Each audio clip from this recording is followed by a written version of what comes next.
এসেছি। আমাদের এই মিছিল নিকট অতীত থেকে অনন্তকালের দিকে। আমরা বদর থেকে উহুদ হয়ে এখানে এই শিবিরে এসে দাঁড়িয়েছি। আমাদের এই মিছিল নিকট অতীত থেকে অনন্তকালের দিকে। আমরা বদর থেকে উহুদ হয়ে এখানে শত সংঘাতের মধ্যে শিবিরে এসে দাঁড়িয়েছি। কে প্রশ্ন করে আমরা কোথায় যাব? আমরা তো বলেছি আমাদের এই যাত্রা অনন্তকালের। উদয় অস্তের ক্লান্তি আমাদের কোনোদিন বিহদ্দল করতে পারেনি। আমাদের দেহ ক্ষত বিক্ষত, আমাদের রক্তে সবুজ হয়ে উঠেছিল মুতার প্রান্তর। এই পৃথিবীতে যত গোলাপ ফুল ফোটে তার লাল বর্ণ আমাদের রক্ত, তার সুগন্ধ আমাদের নিঃশ্বাস বায়ু। আমাদের হাতে একটি মাত্র গ্রন্থ আল কোরআন।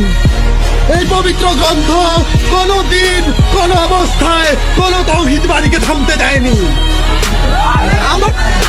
আমরা কি করে থামি? আমাদের গন্তব্য তো এক সোনার তরুণের দিকে, যাই ভূপৃষ্ঠে নেই।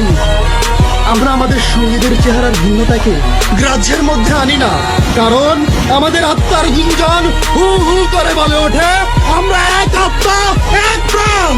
শহীদের চেহারার কোনো ভিন্নতা নেই, শহীদের চেহারার কোনো ভিন্নতা নেই। শহীদ আব্দুল মালেক, শহীদ মীর কাসেম আলী, শহীদ আবু সায়েদ, তারা সবাই এক। শহীদের চেহারার কোনো ভিন্নতা নেই।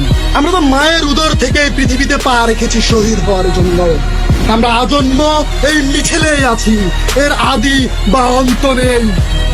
1500 বছর ধরে সভ্যতাগুলোর উত্থান পতনে আমাদের পদশব্দ একটু থামেনি। আমাদের কত সাথীকে আমরা এই পৃথিবীর কোন্দরে কোন্দরে রেখে এসেছি। তাদের কবরে ভবিষ্যতের গুঞ্জন একদিন মধুমাক্ষিকার মতো গুঞ্জন তুলবে। আমরা জানি আমাদের ভয় দেখিয়ে শয়তান নিজেই অন্ধকারে পালিয়ে যায়। আমরা জানি আমাদের ভয় দেখিয়ে স্বৈরাচার নিজেই দিল্লি পালিয়ে যায়। আমাদের মিছিল ভয় ও ধ্বংসের মধ্যে বিশ্রাম নেয়নি, নেবে না। আমাদের পতাকায় কালেমা তাইয়্যিবা, আমাদের পতাকায় কালেমা তাইয়্যিবা। এই বাণী কোনদিন কাউকে থামতে দেয়নি, আমরাও থামবো না।